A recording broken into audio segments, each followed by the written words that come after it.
ಪ್ರಿಯಾಂಕರ್ಗೆ home minister ಆದಾಗ ಎಲ್ಲ ಸರಿ ಮಾಡಿಬಿಡ್ತಾರೆ. ಕರೆಕ್ಟ್ ಆಗಿರೋ ವ್ಯಕ್ತಿಗೆ ಕರೆಕ್ಟ್ ಆಗಿರುವಂತಹ ಪೊಸಿಷನ್ ಕೊಟ್ಟಿದ್ದೀರಿ, ಇದನ್ನೇ ಮಾತಾಡಿದ್ದು ನಾವು. ಬಟ್ ದಿನ ಬೆಳಗ್ಗೆ RSS ರಿಜಿಸ್ಟ್ರೇಷನ್ ಆಗ್ತದಾ? ಅವ್ರು ಮಾಡ್ಕೊತಾರ? ನಿಮ್ಮ ಕೈಲಿ ಸಾಧ್ಯ ಇದೆಯಾ? ಆಗಲ್ಲ, ಅದು ಅವ್ರು ಮಾಡ್ಕೊಳ್ಳಲ್ಲ. ಓಪನ್ ಆಗಿ ಹೇಳ್ಬಿಟ್ರು ನಾವು ಮಾಡಲ್ಲ ಅಂತ ಹೇಳ್ಬಿಟ್ಟಿದ್ದಾರೆ.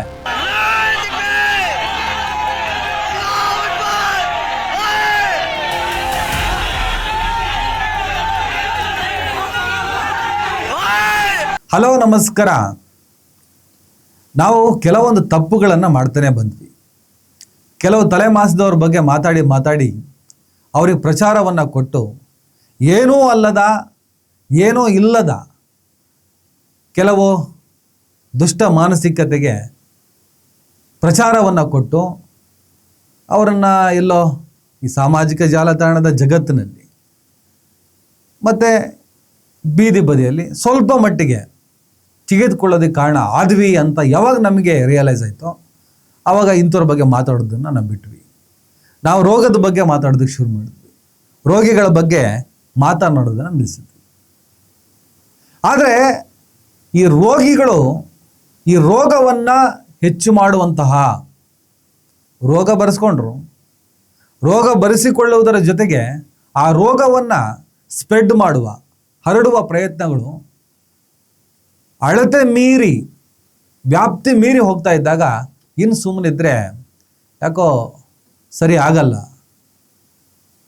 ರಾಜ್ಯದಲ್ಲಿ ಕಾಂಗ್ರೆಸ್ ಸರ್ಕಾರ ಇದೆ, ಸಿದ್ದರಾಮಯ್ಯನವರು ಮುಖ್ಯಮಂತ್ರಿ ಆಗಿದ್ದರು, ಅವಾಗ ಜಿ ಪರಮೇಶ್ವರ್ ಹೋಮ್ ಮಿನಿಸ್ಟರ್ ಆಗಿದ್ದರು, ಈಗ DK ಶಿವಕುಮಾರ್ ಮುಖ್ಯಮಂತ್ರಿ ಆಗಿದ್ದಾರೆ, ಪ್ರಿಯಾಂಕ್ ಖರ್ಗೆ ಅವರು ಹೋಮ್ ಮಿನಿಸ್ಟರ್ ಆಗಿದ್ದಾರೆ.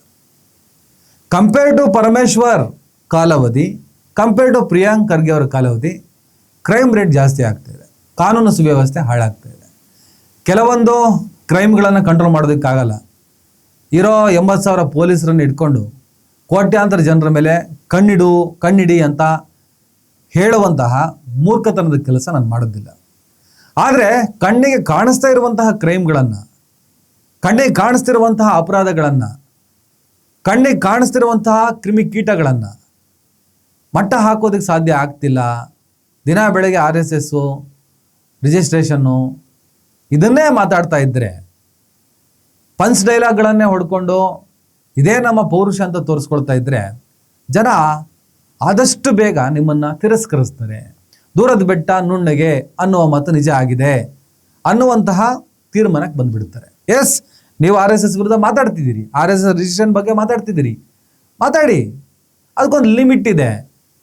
ದಿನ ಬೆಳಗ್ಗೆ ಅದೇ ಆಗ್ತಾ ಹೋದರೆ ಮಿಕ್ಕ ವಿಚಾರದ ಕಡೆ ನೀವು ಗಮನ ಕೊಡದೇ ಇದ್ದರೆ ಯಾವ RSS ಬಗ್ಗೆ ಮಾತಾಡ್ತಿರೋ, ಅದೇ ಸಿದ್ಧಾಂತ, ಅದೇ ತತ್ವವನ್ನು ಪಾಲಿಸೋರು ಬೀದಿ ಬದಿಯಲ್ಲಿ ಸಮಾಜದ ಸಾಮರಸ್ಯವನ್ನು ಹಾಳು ಮಾಡ್ತಾ ಇದ್ದಾಗ ಅದರ ಬಗ್ಗೆ ತಲೆ ಕೆಡಿಸಿಕೊಳ್ಳದೆ, ಅದರ ಬಗ್ಗೆ ಆ್ಯಕ್ಷನ್ ತೆಗೆದುಕೊಳ್ಳುವ ನಿಟ್ಟಿನಲ್ಲಿ ಆಲೋಚನೆ ಮಾಡದೆ RSS ರಿಜಿಸ್ಟ್ರೇಷನ್ ಅಂತ ಮಾತಾಡ್ತಾ ಇದ್ದರೆ ಕೇವಲ ಮಾಧ್ಯಮಗಳ ಮುಂದೆ, ಕ್ಯಾಮ್ರಾಗಳ ಮುಂದೆ ಪೌರುಷ ಅಂತ ಅನ್ಸ್ಕೊಳ್ತದೆ.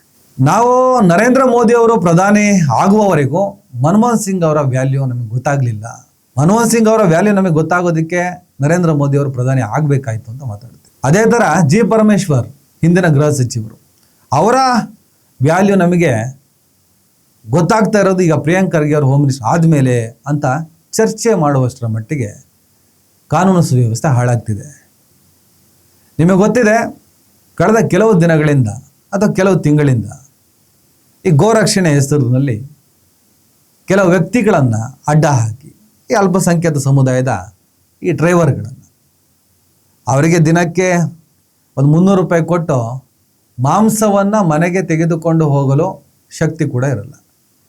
ಯಾರದ್ದೋ ವ್ಯಾಪಾರ ಅಲ್ಲಿ ಕೆಲಸ ಮಾಡ್ತಾ ಇರ್ತಾರೆ. ಆ ಸಾಗಾಟ ಮಾಡೋದಕ್ಕೆ ಅವ್ರನ್ನ ಟ್ರಕ್ ಡ್ರೈವರ್ ಆಗಿ ಕೂಲಿ ಕೆಲಸಕ್ಕೆ ಹೋಗಿರ್ತಾರೆ. ಅಡ್ಡ ಹಾಕು ಹೊಡಿ. ಜೈ ಶ್ರೀರಾಮ್. ನನ್ನೆಲ್ಲ ಹಿಂದೂ ಬಾಂಧವರಿಗೆ, ಇವತ್ತು ಚಿಕ್ಕಬಳ್ಳಾಪುರದಲ್ಲಿ ಶ್ರೀನಿವಾಸ ನಗರದಲ್ಲಿ ಈ ಜಿಯಾದಿ ಬುಲೆರಾಮ್ ಮತ್ತೆ ಪಿಕಪ್ ಇನ್ನೊಂದು ಗಾಡಿ ಐತೆ.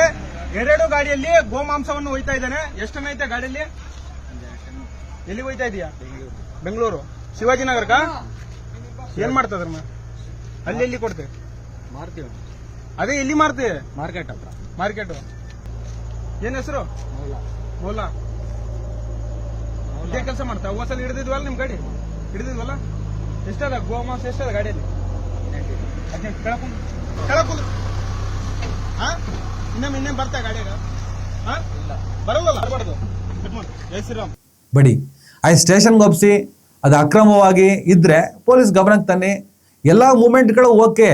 ಈ ಅಡ್ಡ ಹಾಕಿ ಹೊಡೆಯೋದು ಬಡಿಯೋದು ನಿಮ್ಗೆ ಯಾರು ಇದಕ್ಕೆ ಅವಕಾಶ ಕೊಟ್ಟಿದ್ದು? ಪೊಲೀಸರಿಗೆ ಮಾಹಿತಿ ಕೊಡಿ.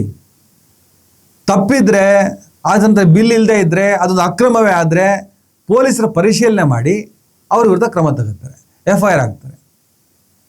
ಅಡ್ಡ ಹಾಕು, ಹೊಡಿ ಬಡಿ, ರೀಲ್ಸ್ ಮಾಡು, ಆ ಮೂಲಕ ಧರ್ಮ ರಕ್ಷಣೆ ಮಾಡ್ತಾ ಇದೀವಿ, ಗೋ ರಕ್ಷಣೆ ಮಾಡ್ತಾ ಇದೀವಿ ಅಂತೇಳಿ ಬಿಲ್ಡಪ್ ತಗೊಳ್ಳೋದು, ಇದು ಸಮಾಜದ ಒಳಗಡೆ ಯಾವ ರೀತಿಯ ಪರಿಣಾಮಗಳನ್ನು ಬೀರುತ್ತವೆ. ಒಂದು ಸಮುದಾಯದವರನ್ನೇ ಗುರಿಯಾಗಿಸಿ ಒಂದು ಸಮುದಾಯದವ್ರನ್ನ ಅಡ್ಡ ಹಾಕಿ ಹೊಡೆದು ಬಡಿದ್ರೆ ಆ ಸಮುದಾಯದಲ್ಲಿ ನಿಮ್ಮ ವಿರುದ್ಧ ಆಕ್ರೋಶ ಬರುತ್ತಾ ಇಲ್ವಾ? ನೀವು ಅವರಿಗೆ ಪ್ರಚೋದನೆ ಮಾಡ್ತಾ ಇದ್ದೀರಾ ಇಲ್ವೋ? ಗೋಮಾಂಸ ಇನ್ನಿತರ ವಿಚಾರದಲ್ಲಿ ಕಟ್ಟುನಿಟ್ಟಿನ ಕ್ರಮವನ್ನು ತೆಗೆದುಕೊಳ್ಬೇಕಾಗಿದ್ದು ಯಾರು? ಬೀಫ್ ಎಕ್ಸ್ಪೋರ್ಟ್ ಭಾರತ ನಂಬರ್ 2 ಅಲ್ವೇನ್ ರಯ್ಯ ಅಂದರೆ ಅದು ಹಸುವಿನ ಮಾಂಸ ಅಲ್ವಾ, ಅದು ಎಮ್ಮೆ ಮಾಂಸ. ಈ ಥರ ಸಬೂಬುಗಳನ್ನು ಹೇಳಿಕೊಂಡು ನುಡಿಸ್ಕೊಳ್ಳುವಂಥ ಪ್ರಯತ್ನವನ್ನು ಮಾಡ್ತಾರೆ. ಹಸುವನ್ನು ಯಾರು ಕಡಿಯಲ್ಲ, ತಿನ್ನಲ್ಲ, ಕೆಸಲಿ ಇರೋದನ್ನು ಯಾರು ಕಡಿಯಲ್ಲ, ಕೊಚ್ಚಲ್ಲ ಅಂತ ನಾನು ಮಾತಾಡಿದ್ದೀನಿ. ಅದು ಯಾರು ಕೂಡ ತಿನ್ನೋದಿಲ್ಲ. ಈ ದೇಶದಲ್ಲಿ ಎತ್ತಿನ ಮಾಂಸವನ್ನು ತಿನ್ನೋದು ಬರೀ ಮುಸಲ್ಮಾನರು ಮಾತ್ರ ಅಲ್ಲ, ಈ ಕ್ಲಾರಿಟಿ ಕೂಡ ಇರಲಿ. ಬಡಕಲ ಎತ್ತುಗಳನ್ನು ರೈತರು ಯಾಕೆ ಮಾರ್ತಾರೆ? ಸಾಕಕ್ಕಾಗಲ್ಲ, ಉಳುಮೆಗೆ ಯೋಗ್ಯವಲ್ಲದ ಎತ್ತುಗಳನ್ನು ಇವರು ಮಾರಾಟ ಮಾಡ್ತಾರೆ.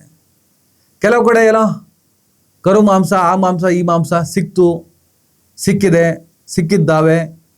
ಎಸ್ ಅಫ್ಕೋರ್ಸ್, ಅಂತಹ ದುಷ್ಕರ್ಮಿಗಳನ್ನು ಅಕ್ರಮವಾಗಿ ಏನೇ ಮಾಡಿದ್ರು, ಅದು ಗೋಮಾಂಸ ಕಡೀಲಿ ಅಥವಾ ನಿಮ್ಮನ್ನೇ ಕಡೀಲಿ, ಅಕ್ರಮವಾಗಿ ಕಾನೂನು ಪ್ರಕಾರ ಯಾರು ತಪ್ಪು ಮಾಡ್ತಾರೆ ಅವರಿಗೆ ಶಿಕ್ಷೆ ಆಗಲೇಬೇಕು. ಆದರೆ ಎಲ್ಲ ವಿಚಾರದಲ್ಲೂ ಇದನ್ನೇ ಖ್ಯಾಮೆ ಮಾಡಿಕೊಂಡು ಯಾರೋ ಒಬ್ಬನ ಹಿಡಿತೀರಿ, ಜಿಹಾದಿಗಳು, ಇಡೀ ಸಮುದಾಯವನ್ನು ಬೈತೀರಿ. ಏನು ಜಿಹಾದಿಗಳು? ಏನು ಈ ಸಮುದಾಯದವರು ಜಿಹಾದಿಗಳಾಗಿ ನಿಮ್ಮ ಅಂಡಿಗೆ ಏನು ಬಾಂಬ್ ಗಿಂಬ್ ಇಟ್ಟಿದ್ರಾ? ನೀವು ಯಾರನ್ನ ಹಿಡಿತೀರೋ ಅದು ತಪ್ಪಾದರೆ, ಅಕ್ರಮ ಆದರೆ ಪೊಲೀಸ್ ಗಮನಕ್ಕೆ ತಂದು ಬಿಟ್ಬಿಡ್ಬೇಕು. ಹೊಡೆಯೋದು ಬಡಿಯೋದು ಅಪರಾಧ.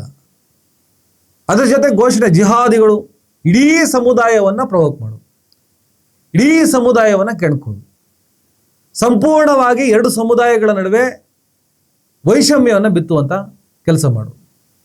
ಪದೇ ಪದೇ ಇದೇ ಮಾಡ್ತಾ ಇದ್ದೀರಿ. ಪರ್ಟಿಕ್ಯುಲರ್ ಕ್ರೈಮ್ ಆಯ್ತಾ, ಹಿಡ್ಕೊಳ್ಳಿ, ಪೊಲೀಸ್ ಗಮನಕ್ಕೆ ತನ್ನಿ, ಅವ್ರ ಬಲಿ ಹಾಕಿ, ಏನು ತೊಂದರೆ ಇಲ್ಲ. ಕಾನೂನು ಪ್ರಕಾರ ನೀವು ಅವ್ರ ಮೇಲೆ ಒಂದು ಚೂರು ಕೈ ಮಾಡಿದ್ರು, ಒಂದು ಕಪಾಳ ಕೊಡಿದ್ರು ಕೂಡ ಅದು ಕ್ರೈಮ್ ಆಗ್ತದೆ. ಅದನ್ನೆಲ್ಲ ಮಾಡ್ತೀರಾ. ಆದರೆ ಇಡೀ ಸಮುದಾಯನ ಉಲ್ಲೇಖ ಮಾಡಿ ಸ್ಟೇಟ್ಮೆಂಟನ್ನು ಕೊಡ್ತೀರಾ. ಸಮುದಾಯ ಪ್ರವೋಕ್ ಆಗುತ್ತಾ ಇಲ್ವಾ? ದಿನ ಬೆಳಗ್ಗೆ ನಮಗೆ ಇವರು ಈ ಥರ ಕಾಟ ಕೊಡ್ತಾರೆ, ನಮ್ಮನ್ನು ಜಿಹಾದಿಗಳಂತಾರೆ, ಕೆಣಕ್ತಾರೆ. ಯಾಕೆ ಈ ಥರ ಮಾಡ್ತೀರಿ? ಈ ಉದ್ದೇಶ ಅತ್ಯಂತ ಸ್ಪಷ್ಟವಾಗಿದೆ. ಈ ಪುನೀತ್ ಕೆರೆಹಳ್ಳಿಗೆ ಆತನ ಹಿನ್ನೆಲೆ, ಆತ ಆ ದಂಧೆ ಮಾಡ್ತಿದ್ದ, ಈ ದಂಧೆ ಮಾಡ್ತಿದ್ದ, ಸಾವಿರ ಮಾತಾಡ್ತಾರೆ. ಪೊಲೀಸ್ ಕೇಸಲ್ಲೂ ಕೂಡ ಅವೆಲ್ಲ ಪ್ರೂವ್ ಆಗಿದೆ. ಈಗ ನಾವು ಆ ಚರ್ಚೆ ಮಾಡೋದು ಬೇಡ. ಅವನು ಏನು ದಂಧೆ ಮಾಡ್ತಿದ್ದ, ಏನು ಕಸುಬು ಮಾಡ್ತಿದ್ದ, ಆ ಚರ್ಚೆಗಳನ್ನು ಎಷ್ಟು ಮಾತಾಡೋದು, ಅದನ್ನೆಲ್ಲ ಬದಿಗಿಡೋಣ. ಆಯಿತು, ಈಗ ಗೋರಕ್ಷಣೆಗೆ ಆ ಹುಡುಗ ನಿಂತ್ಕೊಂಡಿದ್ದಾರೆ. ಆತನ ಜೊತೆ ಒಂದಿಷ್ಟು ಹುಡುಗರಿದ್ದಾರೆ. ಅವ್ರ ಭಾಷೆಗಳೆಲ್ಲ ನಿಮಗೆ ಗೊತ್ತಿದೆ. ಬೋಳಿ ಮಗ, ಅಮ್ಮನ್, ಈ ಥರ ಹೆಣ್ಣು ಮಕ್ಕಳನ್ನು, ಇನ್ನೊಬ್ಬರ ತಾಯಿಯನ್ನು ಕೆಡದಾಗ ಬೈಕೊಂಡು ಭಾರತ ಮಾತೆಯ ಸೇವೆ ಮಾಡ್ತೀನಿ ಅಂತ ಹೇಳ್ತಾರೆ.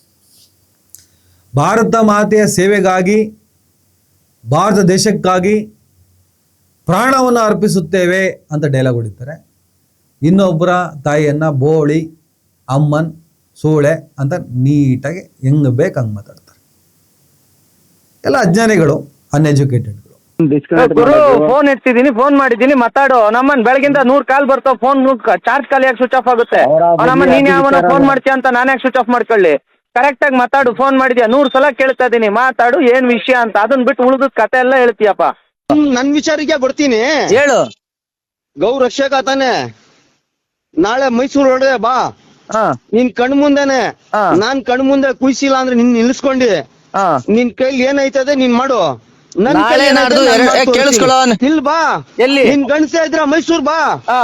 ಇವರು ಏನೋ ಒಂದು ಮಾಡ್ತಾರೆ, ನೀವು ಫೋನ್ ತಗೊಂಡು ಏಯ್ ಬಾರೋ, ನಿನ್ನ ಮುಂದೆನೆ ದನ ಕಡಿತೀವಿ, ಎತ್ತು ಕಡಿತೀವಿ, ತಾಕತ್ತಿದೆ ತಡೆಯೋ, ಬೇಕಾಗಿದ್ದು ಆಯ್ತು, ನೀನು ಸವಾಲಾಗ್ದೆ ಬಂದ್ರಪ್ಪ, ನೀನೆಲ್ಲಿ ಹೋಗಿದ್ದೆ? ಸಮಾಜದ ಶಾಂತಿ ಕದಡ್ತಲ್ವಾ? ಅವ್ರು ಏನೋ ಮಾಡ್ತಾರೆ, ಅದು ತಪ್ಪಾದರೆ ಅವನ ವಿರುದ್ಧ ಕೂಡ ಕಂಪ್ಲೇಂಟ್ ಮಾಡಿದ್ರು. ಕೆರೆಹಳ್ಳಿ ಗ್ಯಾಂಗ್, ಕೆರೆಹಳ್ಳಿ ತಪ್ಪು ಮಾಡ್ತಾ ಇದ್ದಾರೆ ಅಂದ್ರೆ ಕೇಸ್ ಹಾಕಿದ್ದಾರೆ. ಅದೇ ಥರ ಇನ್ನಷ್ಟು ಕೇಸ್ಗಳನ್ನು ಹಾಕಿ. ಮೊನ್ನೆ ಯಾರೋ ಒಬ್ಬನ ಹೊಡೆದ್ರು ಬಡಿದ್ರು ಅಂತ ಹೇಳ್ಬಿಟ್ಟು ಇಶ್ಯೂ ಆಯಿತು ಈ ಗೋರಕ್ಷಣೆ ನೆಪದಲ್ಲಿ. ಅವನು ಕಂಪ್ಲೇಂಟ್ ಮಾಡಬೇಕಲ್ಲ, ಅವಕಾಶ ಇದೆಯಲ್ಲ. ಅದು ಬಿಟ್ಟು ಫೋನ್ ಹಾಕ್ಬಿಟ್ಟು ಕಡಿತೀವಿ ಬಡಿತೀವಿ. 2-3 ಕಾಲ್ ಕನ್ವರ್ಸೇಷನ್ ನೋಡಿದೆ. ಇವ್ರು ಪರವಾಗಿ ಮಾಡಿದ ನಿಜ. ಒಂದು ಸಮುದಾಯವನ್ನು ಪ್ರಚೋದಿಸ್ತಿದ್ದಾರೆ, ಒಂದು ಸಮುದಾಯದ ವಿರುದ್ಧ ಇನ್ನೊಂದು ಸಮುದಾಯವನ್ನು ಎತ್ಕಡ್ತಾ ಇದ್ದಾರೆ. ಏನು ಡೌಟ್ ಇಲ್ಲ, 100% ಆ ಕೆಲಸವನ್ನು ಮಾಡ್ತಾ ಇದ್ದಾರೆ. ಆದರೆ ಅದಕ್ಕೂ ಕೂಡ ಕಾನೂನಿನಲ್ಲೇ ಉತ್ತರ ಇದೆಯಲ್ಲ. ಮಾಡಿ ಕಂಪ್ಲೇಂಟ್ ಮಾಡಿ, ಯಾಕಾಗಲ್ಲ? ಈ ದೇಶ ಏನು ಅವನ ಅಪ್ಪನ ಮಾತ್ರನ? ಯಾರು ಬರ್ಕೊಟ್ಟಿದ್ದಾರೆ ಅವನ ಅಪ್ಪನಿಗೆ? ಎಲ್ಲರದು ಈ ದೇಶ ಪುನೀತ ದೇಶ ಒಯ್ದು ಕೂಡ ಅಷ್ಟೇ. ಅವ್ನು ತಪ್ಪು ಮಾಡ್ದ ಅಂತ ಅನ್ಸಿದ್ರೆ ಕಾನೂನು ಪ್ರಕಾರವಾಗಿ ನೀನು ಕಂಪ್ಲೇಂಟ್ ಕೊಡು. ಅದು ಬಿಟ್ಟು ಅವನೇನೋ ಹೇಳ್ದ, ಅವನೇನೋ ಮಾಡ್ದ, ಫೋನ್ ಹಾಕ್ಬಿಟ್ಟು ತಾಕತ್ತಿದ್ರೆ ಬಾ ನಿನ್ನ ಮುಂದೆನೆ ಗೋ ಕಡಿತ್ಯಾ? ಒಂದು ಬಹುಸಂಖ್ಯಾತ ಸಮುದಾಯದ ಫೀಲಿಂಗ್ಸ್ ಅಂದ ಮೇಲೆ ನೀನು ಅದನ್ನು ಮಾಡ್ತೀನಿ, ಬಹಿರಂಗವಾಗಿ ಮಾಡ್ತೀನಿ ಅಂತ ಸವಾಲು ಹಾಕಿದ್ರೆ ಕೆರೆಹಳ್ಳಿಯ ಉದ್ದೇಶಕ್ಕೆ ಇನ್ನಷ್ಟು ಶಕ್ತಿ ತುಂಬ್ದಂಗೆ ಆಗ್ತದೆ. ಫೋನ್ ಮಾಡಿ ಬೆದರಿಕೆ ಹಾಕುವ ಮೂಲಕ ಅವನಿಗೆ ಇನ್ನಷ್ಟು ಶಕ್ತಿ ತುಂಬ್ತೀರಿ, ಅವನಿಗೆ ಇನ್ನಷ್ಟು ಬೆಂಬಲ ಸಿಗೋ ಥರ ಮಾಡ್ತೀರಿ. ಇಗ್ನೋರ್ ಹಿಮ್, ಅವನೇನೋ ಅವ್ನ ಪಾಡಿಗೆ ಏನೋ ಮಾಡ್ತಾನೆ. ಆದರೆ ಅಲ್ಲಿ ತಪ್ಪಾದರೆ ಪೊಲೀಸ್ ಕಂಪ್ಲೇಂಟ್ ಹೋಗೋಯ್ತಲ್ಲ. ಆಯ್ತು, ಸವಾಲು ಹಾಕಿದ್ರೆ ಆತ ಅಲ್ಲಿ ಬಂದ, ಒಂದಿಷ್ಟು ಸಂಘರ್ಷ ಆಯಿತು. ಈಗ ಬಸವನಗುಡಿ ಪೊಲೀಸ್ ಠಾಣೆ ವ್ಯಾಪ್ತಿಯಲ್ಲಿ ಆತ ಆಫೀಸನ್ನು ಮಾಡ್ಕೊಂಡಿದ್ದಾರೆ. ಈದ್ ಪ್ರೊಸೆಷನ್, ಈದ್ ಮಿಲಾದು ಪ್ರವಾದಿ ಮೊಹಮ್ಮದ್ ಪೈಗಂಬರ್ ಅವರ ಜನ್ಮದಿನದ ಅಂಗವಾಗಿ DJ ಹಾಕ್ಕೊಂಡು ಹೋಗ್ತಾರೆ. DJ ಎಲ್ಲ ಬೇಡ ಅಂತಾರೆ, ನಾವು ಮಾತಾಡ್ತೀವಿ, ಎಲ್ಲೂ ಬೇಡ ಅಂತ. ಆಯ್ತು, ಮಾಡ್ಕೊಂಡು ಹೋಗ್ತಾಯಿದ್ರು. ಆವಾಗ ಈ ಕಡೆಯಿಂದ ಏನೋ ಕೆಣಕಿದ್ರೋ, ಆ ಕಡೆಯಿಂದ ಇವನು ಆಫೀಸ್ ಗೊತ್ತಿದ್ದವ್ರು ಕೆಣಕಿದ್ರೋ ತನಿಖೆ ಆಗ್ತಾಯಿದೆ. ಈಗ ಅಲ್ಲೊಂದು ಹಲ್ಲೆ ಆಯಿತು, ಒಬ್ಬ ಹುಡುಗನ ತಲೆಗೆ ಹೊಡೆದಿದ್ದಾರೆ, ಕೆರೆಹಳ್ಳಿ ಶಿಷ್ಯ ಅಂತ ಹೇಳ್ತಾರೆ. ಆತನ ಮೇಲೂ ಅವ್ರು ಯಾರೋ ಅಪ್ರಾಪ್ತರು ಏನೋ ಅವರಿಬ್ಬರ ಮೇಲೂ ಕೂಡ ಕೇಸ್ ಆಗಿದೆ. ಇವರು ಅಷ್ಟೇ ಕೋಮು ಸಾಮರಸ್ಯ ಸೌಹಾರ್ದತೆಗೆ ಧಕ್ಕೆ ತಂದಂತೆ ಕೇಸ್ ಹಾಕಿದ್ದಾರೆ. ಪುನೀತ್ ಕೆರೆಹಳ್ಳಿ ಆ್ಯಂಡ್ ಟೀಮ್ ಒಂದು 3-4 ಜನರ ಮೇಲೆ ಪರಸ್ಪರ 2 ಕಡೆಯಿಂದ FIR ಆಗಿದೆ. ಇವ್ರು ಕೆಣಕಿದ್ರೋ ಇಲ್ಲ ಅವರೇ ಕೆಣಕಿದ್ರೋ ತನಿಖೆ ಆಗ್ತಾ ಇದೆ. ಒಂದು CCTV ದೃಶ್ಯಾವಳಿಗಳ ಪರಿಶೀಲನೆ ನಡೀತಾ ಇದೆ. 2 ಬದಿಯಲ್ಲಿ ವಿಡಿಯೋ ರೆಕಾರ್ಡ್ ಆಗಿದೆ ಆನ್ ದಿ ಸ್ಪಾಟ್. ಒಂದೊಂದು ವಿಡಿಯೋಗಳು ಒಂದೊಂದು ಕಥೆಗಳನ್ನು ಹೇಳ್ತಾ ಇದ್ದಾವೆ. ಒಂದು ವೇಳೆ ಈ ಪ್ರೊಸೆಷನ್ ಹೋಗ್ತಿದ್ದಂಥ ಆ ಯುವಕರೇ ಅವನಲ್ಲಿ ಕಚೇರಿ ಮಾಡಿದ್ದ, ಅವನು ಕೆಣಕಬೇಕು, ಅವನಿಗೆ ಬಡಿಬೇಕು ಅಂತಾರೆಂಬುವಾದರೆ ಯಾಕೆ ಮಾಡ್ತೀರಿ?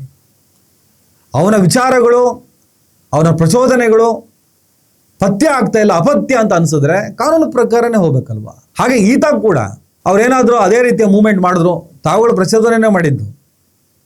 ಆ ಕಡೆಯಿಂದ ಪ್ರಚೋದನೆ ಆಯಿತು ಅಂದಾಗ ನೀವು ಮಾಡೋ ಪ್ರಚೋದನೆಯನ್ನು ಆ ಸಮುದಾಯ ಸಹಿಸ್ಕೋಬೇಕು. ಒಂದು ವೇಳೆ ಆ ಸಮುದಾಯವೇ ಪ್ರಚೋದನೆ ಮಾಡ್ತು, ಆ ಸಮುದಾಯಕ್ಕೆ ಬರಲ್ಲ ಇದು. ನೀವು ಮಾಡೋ ಪ್ರಚೋದನೆಯನ್ನು ಆ ಸಮುದಾಯ ಸಹಿಸ್ಕೋಬೇಕು. ಆದರೆ ಆ ಸಮುದಾಯಕ್ಕೆ ಸೇರಿದ ಕೆಲವು ಕಿಡಿಗೇಡಿಗಳೇ ಪ್ರಚೋದನೆ ಮಾಡಿದ್ರು ಅಂತಲೇ ಇಟ್ಕೊಳ್ಳಿ. ಆ ಪ್ರಚೋದನೆಯನ್ನು ನೀವು ಸಹಿಸ್ಕೊಳಕ್ಕಾಗಲ್ವಾ? ಏನೋ ಕೂಗಿದ್ರು, ಏನೋ ಸೌಂಡ್ ಮಾಡಿದ್ರು, ನಾವು ಇಳ್ಕೊಂಡು ಹೋಗಿ ನೋಡೋಕೆ ಹೋದ್ವಿ. ಪರಸ್ಪರ ನಾಳೆ ಅವರಾದ್ರೂ ಅಷ್ಟೇ, ನೀವಾದ್ರೂ ಅಷ್ಟೇ.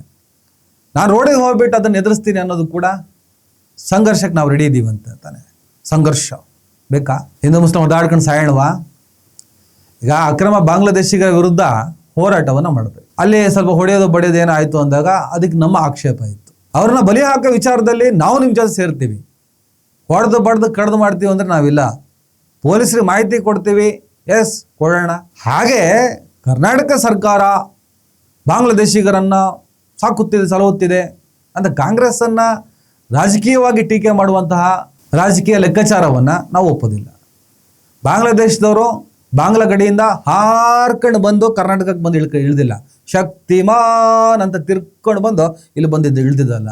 ಭಾರತ ದೇಶದ ಬಾರ್ಡರ್ನ ಕ್ರಾಸ್ ಮಾಡಿ ಬಂದಿದ್ದು. ಭಾರತ ದೇಶವನ್ನ ಆಳ್ತಾ ಇರುವ ಸರ್ಕಾರ ಯಾವುದು? BJP ಸರ್ಕಾರ. ಭಾರತ ದೇಶದ ಗಡಿಯನ್ನ ಬಾಂಗ್ಲಾದೇಶದವರು ಹೇಗೆ ದಾಟ್ಕೊಂಡ್ ಬಂದ್ರು? ದಾಟಕ್ಕೆ ಬಿಟ್ಟವ್ರು ಯಾರು? ಅವ್ರಿಗೆ ಕಡಿವಾಣ ಹಾಕೋದಕ್ಕೆ ಯೋಗ್ಯತೆ ಇಲ್ಲ ಅಂದಮೇಲೆ ರಾಜೀನಾಮೆ ಕೊಟ್ಟು ಮನೆ ಹೋಗಿ ಅಂತ ಹೇಳಿ ನೀವು ಪ್ರಶ್ನೆ ಮಾಡಬೇಕಾಗಿದೆ ಕೇಂದ್ರ ಸರ್ಕಾರವನ್ನ. ನಾಳೆ ಅಲ್ಲಿ ರಾಹುಲ್ ಗಾಂಧಿ ಪ್ರೈಮ್ ಮಿನಿಸ್ಟರ್ ಆಗಿ ಕೂತರೂ ಕೂಡ, ಅಥವಾ ಬೇರೆ ಯಾವುದೇ BJP ಯೇತರ ಸರ್ಕಾರಗಳು ಆಳ್ವಿಕೆ ನಡೆಸಿದ್ರು ಕೂಡ ಅವ್ರನ್ನೇ ಪ್ರಶ್ನೆ ಮಾಡಬೇಕು. ಭಾರತ ದೇಶದ ಗಡಿಯನ್ನ ದಾಟಿತಾನೆ ಬಂದಿದ್ದು, ಹಾಕೊಂಡು ಬಂದು ಕರ್ನಾಟಕಕ್ಕೆ ಬಂದ್ಬಿದ್ರ, ಸರ್ರ ಹಾರದ್ರಂತ ಇಲ್ಲಿ ಬಂದ್ಬಿದ್ರ. ಆ ಹೋರಾಟದಲ್ಲೂ ಕೂಡ ಕ್ಲಾರಿಟಿ ಇಲ್ಲ. ಅದೊಂದು ದುರುದ್ದೇಶದಿಂದ ಕೂಡಿದ್ದು. ಅದನ್ನು ಮೀರಿ ದುರುದ್ದೇಶವೋ ಸದುದ್ದೇಶವೋ ಒಂದಿಷ್ಟು ಜನರ ಏನೋ ಪತ್ತೆ ಹಚ್ಚಿ ಏನೋ ಮಾಡ್ತಾ ಇದ್ದೀರಾ, ಓಕೆ ಮಾಡಿ, ನೋ ಇಶ್ಯೂ. ಗೋವಿನ ವಿಚಾರದಲ್ಲಿ ಒಂದು ಫೀಲಿಂಗ್ಸ್ ಇದೆ, ಅದನ್ನು ಕಡಿಬೇಡಿ. ಎಸ್, ಕೇಳಿ, ಈ ದೇಶದ ಸಂವಿಧಾನ ಏನು ತಿನ್ನಬೇಕು ಏನು ಉಡಬೇಕು ಎಲ್ಲ ಹೇಳಿದಂತ ಮಾತಾಡ್ತೀವಿ. ತಿನ್ನುವುದು ನಮ್ಮ ಹಕ್ಕು, ಹಾಗಂತ ಸಗಣಿ ತಿನ್ನೋಕ್ಕಾಗಲ್ಲ. ಕೆಲವೊಂದು ಫೀಲಿಂಗ್ಸ್ಗಳಿಗೆ ಗೌರವ ಕೊಡಲೇಬೇಕು, ಅದನ್ನು ನಾನು ಒಪ್ಕೋತೀನಿ.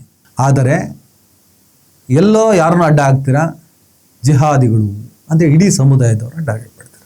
ಅಲ್ಲಿ ಅವನ ವಹೀದ್ ಅನ್ನೋನು ನಿಮಗೆ ಫೋನ್ ಮಾಡಿ ಸವಾಲಾಗ್ತಾನೆ, ನಿನ್ನ ಮುಂದೆನೇ ಕಡಿತೀನಿ ಬಾ ಅಂತ. ನಾನು ಒಬ್ಬರೇ ಬರ್ತೀನಿ ಅಂತೀರಾ, ಸ್ಪಾಟಿಗೆ ಹೋದ್ಮೇಲೆ ಹಿಂದೂಗಳು ಅಂತ ತಗೊಂಡು ಹೋಗ್ತೀರಾ. ಓಕೆ, ಅವನು ಯಾವನ ವಹೀದು ಫೋನ್ ಮಾಡಿಬಿಟ್ಟು ಸವಾಲಾಗ್ತಾನೆ, ನೀವುಗಳೆಲ್ಲ ಹೋಗ್ತೀರಾ. ಅವನು ಫೋನ್ ಮಾಡಿ ಬೆದರಿಕೆ ಹಾಕಿದಾಗ ಈ ಥರ ನನಗೆ ಕಾಲ್ ಬಂತು, ಕೇಸ್ ಹಾಕಿ ಅಂತ ಪೊಲೀಸ್ ಸ್ಟೇಷನ್ ಹೋಗ್ಬೇಕಿತ್ತು. ಆಯ್ತು, ಫೀಲ್ಡಿಗೆ ಹೋದ್ರಿ, ಅಲ್ಲೊಂದು ಗಲಾಟೆ ಆಯಿತು. ಪೊಲೀಸರು ತಡೆಯೋ ಪ್ರಯತ್ನವನ್ನು ಮಾಡಿದ್ರು, ಆಯಿತು, ಒಂದು ಒಳ್ಳೆ ಮೈಲೇಜ್ ಸಿಕ್ತು, ಒಂದು ಒಳ್ಳೆ ಮಾರ್ಕೆಟಿಂಗ್ ಮಾಡ್ಕೊಂಡ್ರಿ. ಮೀಡಿಯಾಗಳ ಮುಂದೆ ಮಾತಾಡ್ಬೇಕಾದ್ರೆ ಪೊಲೀಸರು ಹೇಳ್ತಾ ಇದ್ರು, ಸರ್ ನಾವು ಇವ್ರನ್ನೆಲ್ಲ ಮಟ್ಟ ಹಾಕಬೇಕು ಅಂತ ಮುಂದಾಗ್ತೀವಿ. ತನ್ವೀರ್ ಸೇಠ್ ಶಾಸಕರು, ಅವರು ರಾಜಕೀಯ ನಡೆಸಿದಷ್ಟು ವಯಸ್ಸಾಗಿದೆ ನಿನಗೆ, ಆಗಿದ್ದೇನ್ರ ನಿಮಗೆ? ತನ್ವೀರ್ ಸೇಠ್ ಮುಸಲ್ಮಾನ, ಅಷ್ಟೇ ಸಾಕು.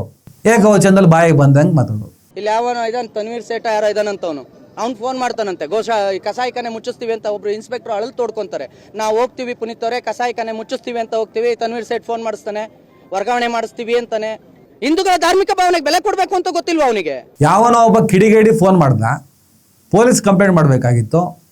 ಆಯ್ತು, ಹೋದ್ರಿ ಫೀಲ್ಡಿಗೆ, ಅಲ್ಲಿ ನಿಂತ್ಕೊಂಡು ಮುಸ್ಲಿಮ್ಸ್ ನಾಯಕರನ್ನ ಬೈಯೋದು.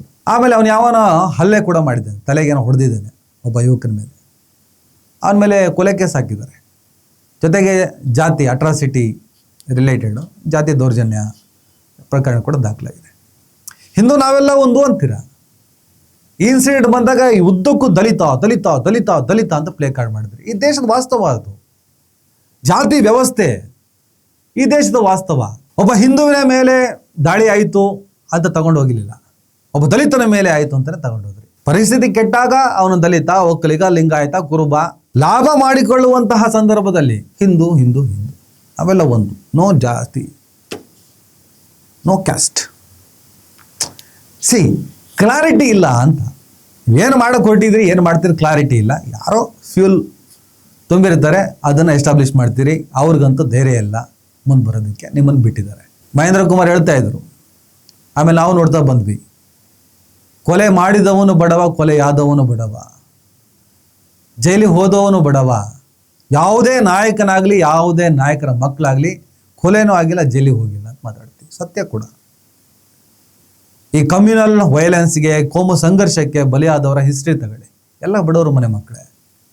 ಈಗ ಬೀದಿಗೆ ನಿಂತು ಧರ್ಮ ರಕ್ಷಣೆ ಮಾಡ್ತೀವಿ ಅಂತೇಳಿ ಗಲಾಟೆ ಮಾಡ್ತಿರೋರು, ಹೋರಾಟ ಏನೋ ನೀವು ಹೇಳ್ತೀರಪ್ಪ, ಆಯ್ತಪ್ಪ ಹೋರಾಟ ಮಾಡ್ತಿರೋ ಯಾರು? ನಿನ್ನೆ ರಾಡಲ್ಲಿ ಏಟ್ ತಿಂದ, ರಾಡಲ್ಲೋ ಕೋಲಲ್ಲೋ ತಲೆಗೇಟ್ ಬಿತ್ತು, ಬ್ಲಡ್ ಸುರಿಸ್ಕೊಂಡ, ಹೆಚ್ಚು ಕಮ್ಮಿ ಆಗಿದ್ರೆ ಯಾರವನು? PM ಮಗನೋ, CM ಮಗನೋ, MP ಮಗನೋ, MLA ಮಗನೋ? ಯಾವುದೋ ಬಡ ತಂದೆ ತಾಯಿ ಮಗ. ನಿಮ್ಮ ಕಡೆ ಆ ಕಡೆ ಏನಾರು ಆಯ್ತು ಅಂತ ಇಟ್ಕೊಳ್ಳಿ, ಅವನು ಅದೇ ಹಿನ್ನೆಲೆ. ಪ್ರಿಯಾಂಕ್ ಖರ್ಗೆ ಅವರೇ, ಈಗ ನಿಮಗೆ ಕಾಂಗ್ರೆಸ್ ಸರ್ಕಾರ ಬಂದಾಗ ಇನ್ನು ಸಿದ್ದರಾಮಯ್ಯ 2023 ಇದು 6ನೇ ಗ್ಯಾರಂಟಿ ಬಗ್ಗೆ ಮಾತಾಡಿದ್ರಿ, ನೆನಪಿದೆ ನಮಗೆ. ಈ ಆ್ಯಂಟಿ ಎಲಿಮೆಂಟ್ಸ್ಗಳನ್ನು, ಕೋಮು ಕ್ರಿಮಿಗಳನ್ನು, ಕ್ರೈಮ್ ಯಾರು ಮಾಡ್ತಾರೋ ಅವ್ರನ್ನೆಲ್ಲ ಉಲ್ಲೇಖ ಮಾಡಿಬಿಟ್ಟು ಒಂದು ಡೈಲಾಗ್ ಹೊಡ್ತಿದ್ರಿ, 6ನೇ ಗ್ಯಾರಂಟಿ ತರ್ತೀವಿ ಅಂತ. ಪಾಪ ನಿಮ್ಗೆ ಬೇರೆ ಏನೋ ಇಲಾಖೆ ಸಿಕ್ಕಿತ್ತು ಆ ಟೈಮಲ್ಲಿ, IT BT. ಈಗ ಹೋಮ್ ನಿಮ್ಮ ಕೈಯಲ್ಲೇ ಇದೆ. 6ನೇ ಗ್ಯಾರಂಟಿ ಮಾಡಿ ಅಲ್ಲ, ಯಾವುದೇ ಸಮುದಾಯಕ್ಕೆ ಸೇರಿರಲಿ, ಅವ್ನು ಯಾವನೇ ಆಗಿರಲಿ, ಮುಸಲ್ಮಾನ, ಹಿಂದೂನೋ, ಕ್ರೈಸ್ತವನೋ, ಯಾರೇ ಆಗಿರಲಿ, ಏನೇ ತಪ್ಪಾದರೂ ಕೂಡ, ಅದೇನೇ ತಪ್ಪುಗಳು ನಡೆದ್ರೂ ಕೂಡ ಅದನ್ನು ಕಂಟ್ರೋಲ್ ಮಾಡೋದಕ್ಕೆ ನಿಮ್ಮ ಕೈಲಾಗಲ್ವಾ? ಪೊಲೀಸ್ ವ್ಯವಸ್ಥೆ ಇಲ್ವಾ? ಅವ್ರು ಮಾಡ್ತಾರೆ ತಾನೆ. ಇವ್ರುಗಳು ಯಾರು ಬೀದಿಗಿಳ್ಯಾಕೆ? ಯಾರಿಂದ ಯಾರಿಗೆ ಅಪಾಯ ಇದೆ? ಪದೇ ಪದೇ ಪದೇ ಪದೇ ಪದೇ ಪದೇ ರಿಪೀಟ್ ಆಗ್ತಿದೆಯಲ್ಲ. ಪ್ರಿಯಾಂಕರ್ಗೆ ಹೋಮ್ ಮಿನಿಸ್ಟರ್ ಆದಾಗ ಎಲ್ಲ ಸರಿ ಮಾಡಿಬಿಡ್ತಾರೆ, ಕರೆಕ್ಟ್ ಆಗಿರೋ ವ್ಯಕ್ತಿಗೆ ಕರೆಕ್ಟ್ ಆಗಿರುವಂತಹ ಪೊಸಿಷನ್ ಕೊಟ್ಟಿದ್ದೀರಿ, ಇದನ್ನೇ ಮಾತಾಡಿದ್ದು ನಾವು. ಬಟ್ ದಿನ ಬೆಳಗ್ಗೆ RSS ರಿಜಿಸ್ಟ್ರೇಷನ್ ಆಗ್ತದಾ? ಅವ್ರು ಮಾಡ್ಕೋತಾರಾ? ನಿಮ್ಮ ಕೈಲಿ ಸಾಧ್ಯ ಇದೆಯಾ? ಆಗಲ್ಲ, ಅದು ಅವ್ರು ಮಾಡ್ಕೊಳ್ಳಲ್ಲ. ಓಪನ್ ಆಗಿ ಹೇಳ್ಬಿಟ್ರು ನಾವು ಮಾಡಲ್ಲ ಅಂತ ಹೇಳ್ಬಿಟ್ಟಿದ್ದಾರೆ. ಅವ್ರು ಮಾಡಲ್ಲ ಅನ್ನುವಂಥ ದೃಢ ನಿಲುವು 100 ವರ್ಷಗಳಿಂದನೇ ಮಾಡಿಲ್ಲ ಅವರು. ಈಗ ನೀವು ಹೇಳಿದ ತಕ್ಷಣ ಮಾಡಿಬಿಡ್ತಾರಾ? ಮಾಡಿಸ್ತೀವಿ. ಈಗ ಪ್ರೊಸೆಷನ್ ವಿಚಾರದಲ್ಲಿ ಒಂದು ರಾಜ್ಯ ಸರ್ಕಾರ ಯಾವುದೇ ರೀತಿಯ ತೀರ್ಮಾನ ತಗೋಬೋದು. ಸಾರ್ವಜನಿಕವಾಗಿ ನೋಂದಣಿ ಆಗದ ಸಂಘಟನೆಗಳು ಪ್ರೊಸೆಷನ್ ಅಂದರೆ ಸಾರ್ವಜನಿಕ ಜಾಗವನ್ನು ಬಳಸಂಗಿಲ್ಲ. ಗುಡ್. ಯಾರು ನೋಂದಣಿ ಮಾಡ್ಕೊಂಡಿದ್ದಾರೋ ಸುಮಾರು ಕರ್ನಾಟಕದ 40,000 ಸಂಘಟನೆಗಳು ರಿಜಿಸ್ಟರ್ ಮಾಡ್ಕೊಂಡಿದ್ದಾವೆ ಅಂತ ನಮಗೆ ಗೊತ್ತಿದೆ. ಅವರೆಲ್ಲರೂ ಮಾಡ್ಬೋದು. ಯಾರು ರಿಜಿಸ್ಟ್ರೇಷನ್ ಮಾಡ್ಕೊಂಡಿಲ್ಲ ಅವ್ರಿಗೆ ಅವಕಾಶ ಇಲ್ಲ ಅಂತ. ಭಾಳ ಸಣ್ಣ ಸಂಖ್ಯೆ ಇದೆ. RSSನ್ನೇ ಟಾರ್ಗೆಟ್ ಮಾಡಿದ್ದೀರಿ ಅಂತಲೇ ಇಟ್ಕೊಳ್ಳಿ. ಇಂಥವೆಲ್ಲ ನಡೆದು ಹೋಗ್ಬೋದು. ಅವ್ರ ರಿಜಿಸ್ಟ್ರೇಷನ್ ಆಗ್ತದ? ಸುಮ್ಮನೆ ಟೈಮ್ ವೇಸ್ಟ್ ಅಲ್ವಾ? ಆದರೆ ಅದೇ ಮೆಂಟಾಲಿಟಿಯ ಜನ, ಆ ಸಿದ್ಧಾಂತವನ್ನು ಒಪ್ಪಿಕೊಂಡಿರುವ, ಅದನ್ನೇ ಅನುಸರಿಸುವ ಆ ವರ್ತುಲದಲ್ಲೇ ಇರುವಂತಹ ವ್ಯಕ್ತಿಗಳು ರೋಡಿಗಿಳಿದು ಒಂದಿಷ್ಟು ಗಲಾಟೆ ಮಾಡ್ತಿದ್ದಾರೆ.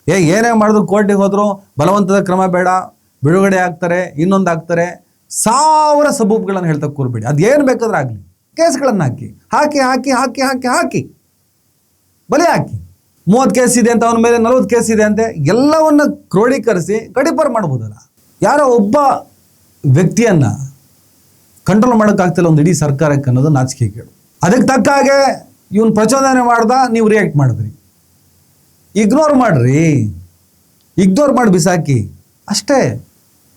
ಕಂಪ್ಲೇಂಟ್ ಮಾಡಿ, ಇವನಿಂದ ನಮಗೆ ಸಮಸ್ಯೆ ಆಗ್ತಿದೆ, ನಮ್ಮ ಸಮುದಾಯಕ್ಕೆ ಸಮಸ್ಯೆ ಆಗ್ತಿದೆ, ದೂರು ಕೊಡಿ, ಕೇಸ್ ಹಾಕಿ. ಅವನು ಪ್ರಚೋದನೆ ಮಾಡ್ದಂತೆ, ನೀವು ರಿಯಾಕ್ಟ್ ಮಾಡಿದ್ರಂತೆ, ಫುಲ್ಲು ಮೈಲೇಜು. ಏನೂ ಅಲ್ಲದ ವ್ಯಕ್ತಿ ಇಲ್ಲಿವರೆಗೂ ಬಂತಲ್ಲಂತ. ಇದೆಲ್ಲ ಆಗಿದ್ದು ರಿಯಾಕ್ಷನಿಂದ. ಆ್ಯಕ್ಷನಿಗೆ ರಿಯಾಕ್ಷನ್ ಕಾನೂನು ಮೂಲಕ ಆಗಬೇಕು. ರಿಯಾಕ್ಷನ್ ನಾವು ಮಾಡೋಕ್ಕೆ ಹೋದರೆ ಆ್ಯಕ್ಷನ್ ಯಾರು ಶುರು ಮಾಡಿದ್ನೋ ಅವನಿಗೆ ಒಳ್ಳೆ ಮೈಲೇಜ್ ಸಿಗುತ್ತೆ. ಅದೇ ಇಲ್ಲಿವರೆಗೂ ಆಗಿರೋದು. ನೋಡಿ ಪ್ರಿಯಾಂಕ್ ಖರ್ಗೆ ಅವರೇ, ಸರ್ಕಾರವೇ ಏನು ಮಾಡ್ತೀರಾ? ನಮಸ್ಕಾರ.